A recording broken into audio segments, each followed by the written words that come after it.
Watch as Karoline Leavitt brings the receipts on how foreign countries have been ripping off Americans for decades. Well, I'm glad you brought up workers, because that's exactly who President Trump is looking out for with his America First trade policy and his America First economic agenda. And if you look at, there's great indication to be optimistic about where the economy stands. And the American people, investors, CEOs, small business owners, but most importantly workers, should bet on President Trump, because his tariff policies, what he envisions is reciprocity, fair trade practices where American workers are put first and are no longer ripped off by foreign countries all over this world. President Trump says he's going to buy a Tesla today. Did he buy it? And when is the last time he drove a car?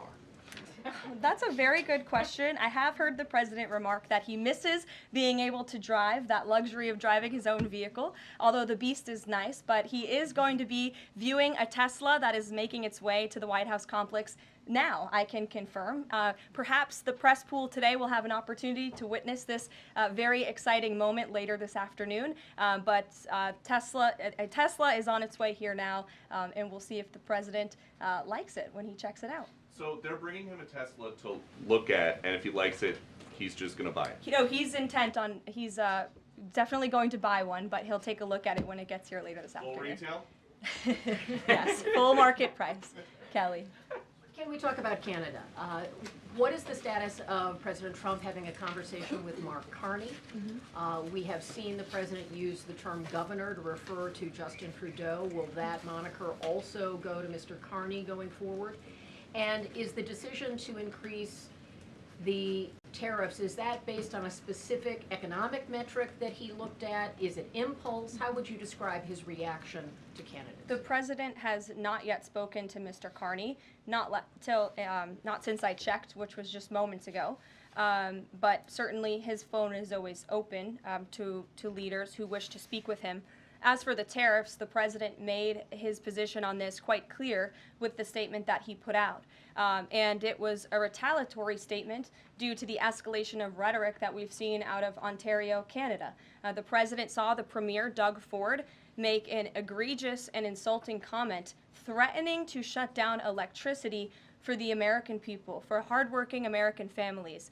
He made that threat. The president saw that and has an obligation and a responsibility to respond accordingly and represent the interests of the American people. So he has made the decision to add a 25% tariff. So now steel and aluminum tariffs will come into effect tomorrow at the rate of 50%. And our steel and aluminum industries have actually applauded these tariffs because, again, they know it's going to grow their industry here. It's going to allow them to export more steel that is made right here in the United States with American workers. Egregious and insulting are your words here, but that's what many Canadian leaders have said about the actions President Trump has taken toward Canada. And what do you think the timeline is for speaking to Mr. Carney? Because normally a sitting president speaks to a close ally very quickly when there's new leadership.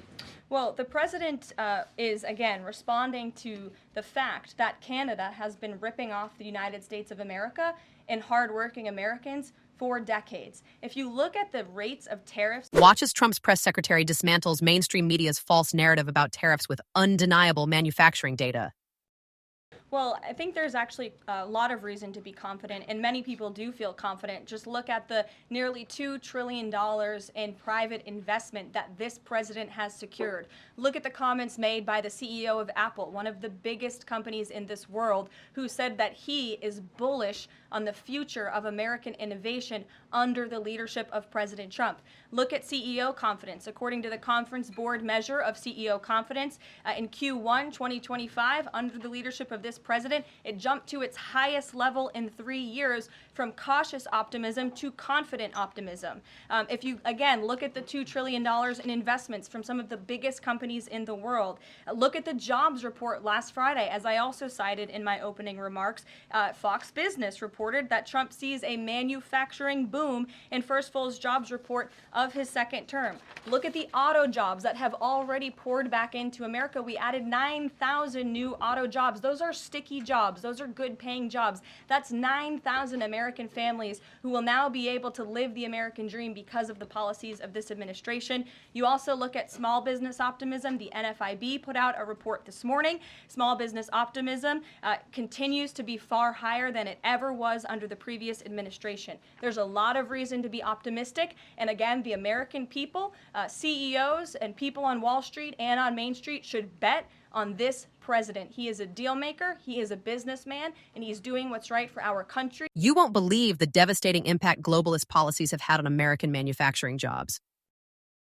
As the president has said over and over again, when we purchase products made in the USA, the profits stay here, the revenue stays here, and most importantly, the jobs stay here. And despite the globalist mainstream media's attempts to worry consumers, President Trump will not repeat the trend of past American presidents who broke their promises to the American public and smiled while they stuck a knife in the back of American workers and shipped their jobs overseas. Our country has lost more than 5 million jobs in more than 90,000 factories due to devastating globalization over the last 3 decades alone. North Carolina lost 300,000 manufacturing jobs.